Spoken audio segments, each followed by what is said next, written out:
Remember that Marcus Aurelius once said, "Your words should be like footprints in the sand, only spoken when there is a need to move forward."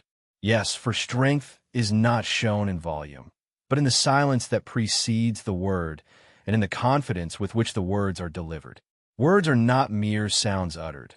They are keys with which you open minds, move hearts, and subdue even the most arrogant of people. The problem is that most people speak without realizing that they expose themselves with every sentence. Every word reveals something of their inner selves, their weakness, their turmoil.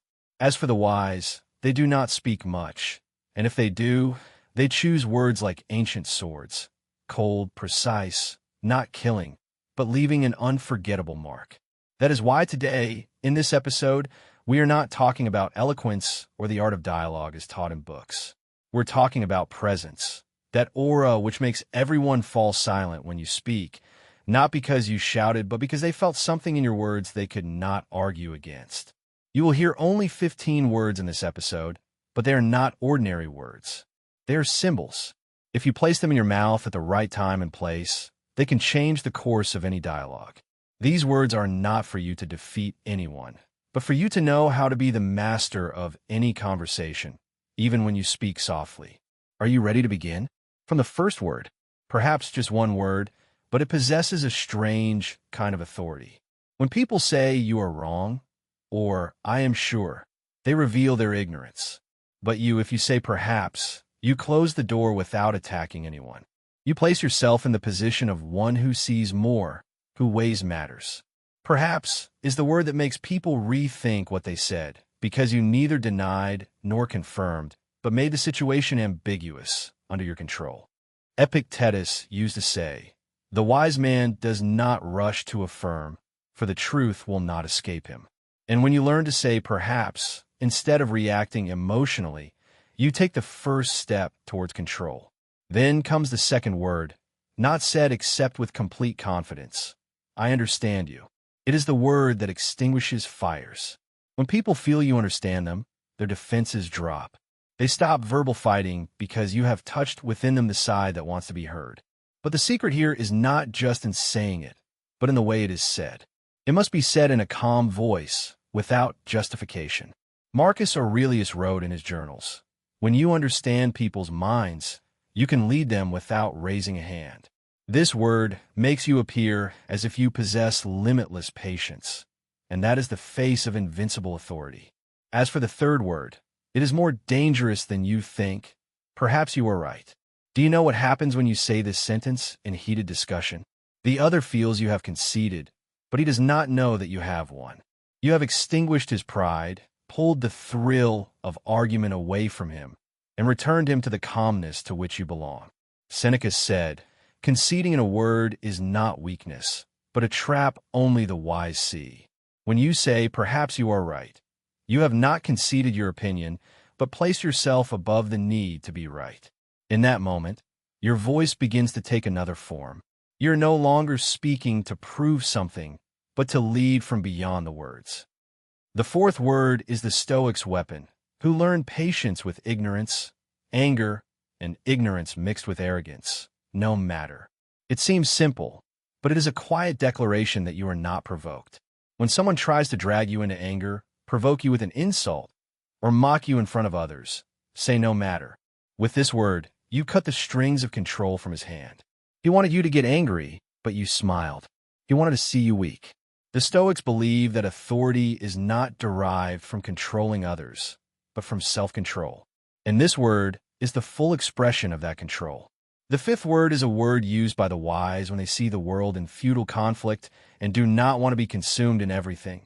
Not now. It is a sentence that sets a boundary between you and chaos, between you and those who want to pull you into battles that are not yours. When you feel the dialogue will only produce argument, say it in a low, firm voice, as if you were protecting your time like kings protect their thrones. In that moment, the other party feels you are not fleeing, but postponing the battle to a time you choose. And this is one of the greatest skills of the Stoic, to know when to speak and when to close the door without making a sound. Have you noticed something? All these words do not require a raised voice, tense facial muscles, or showmanship. They leave their mark because they are spoken by someone who knows who they are. The sixth word is loved by those who want to keep their dignity without attacking anyone. As you wish. With this word, you concede the endless argument. You leave the other with the illusion of victory while you leave the scene quietly. It is not weakness, but the strength of a graceful exit. Seneca said, "To leave an argument without losing your authority is maturity." When you say, "as you wish," you are not announcing your surrender, but reminding yourself that you are above wasting your energy proving what you already know. Then comes the seventh word, which is only said to those who exceed the bounds of politeness or try to manipulate your mind. Enough. This word is the limit of patience. It must be said in a calm but decisive tone. It does not shout, but closes the door with a gentleness that cannot be ignored. The Stoic knows that authority is not in unlimited tolerance, but in knowing where silence ends and firmness begins. Enough is the moment you remind the world that your kindness is not weakness, and that your silence was not ignorance, but a choice. Do you know what happens after you learn these first 7 words? People begin to deal with you with a mysterious caution. They fear making mistakes in front of you, not because you threaten them, but because they cannot fully understand you. You have become the enigma that forces others to respect you. But we are not finished yet. There are 8 other words, each carrying a different kind of energy. Each word changes something in how others see you and in your own sense of self.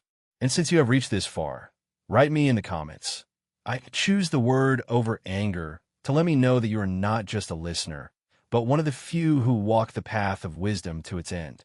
Remember what I told you. People are not afraid of the sound, but of the hidden meaning carried by the silence between the words. And now, after you have known the power in the first 7 words, it is time for the part that makes dialogue completely subject to you. These words are not to be said often, but to be used as rare keys in precise moments. Each one of them lets air into a closed chest and confuses the mind of the person in front of you without them noticing you did anything. The 8th word is the most dangerous of all. I'm not sure. It may seem like weakness, but it is in fact the strength of the free mind. When people say, "I am sure," they close the door on truth. But when you say, "I'm not sure," you open the door to thinking and inform the other that you're not led by emotions or pride, but by logic. This sentence makes the other party recalculate because he cannot fight a ghost, someone who does not cling to argument but searches for understanding. Marcus Aurelius wrote in his Meditations, "He who admits his ignorance has begun his journey towards wisdom."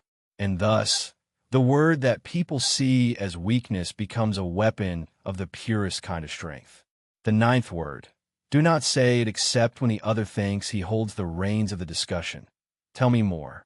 With this sentence, you tempt him to reveal more of himself than he should. You make him talk and expose his logic until he realizes by himself what he would not have realized if you had interrupted him. The Stoic does not interrupt. He listens until the other tires of speaking, then delivers a single word that invalidates all that was said before. When you say, "Tell me more," you place yourself in the position of one seeking understanding, while in truth you are the one leading the dialogue from the shadows. As Seneca said, listening is an art of control. The 10th word is what brings you back to yourself amidst the noise of words, and what preserves your dignity in any discussion, no matter how harsh. I appreciate your opinion.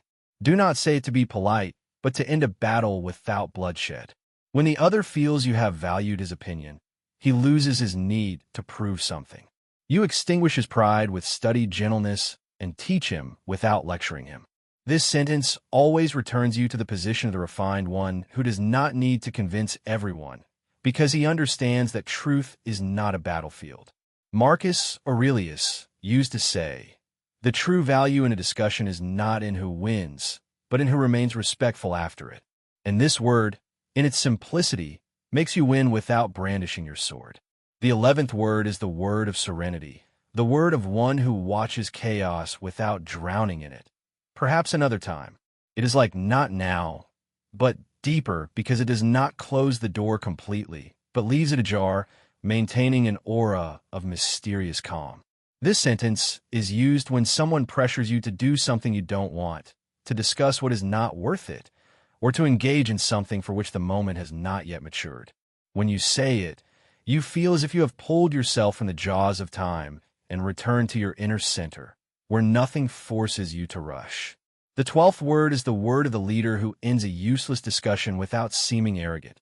I will think about it. It is a simple sentence, but it carries the energy of studied postponement. When you say it, no one can object because you have neither refused nor accepted. You have made the decision yours alone and given yourself time to rearrange the scene.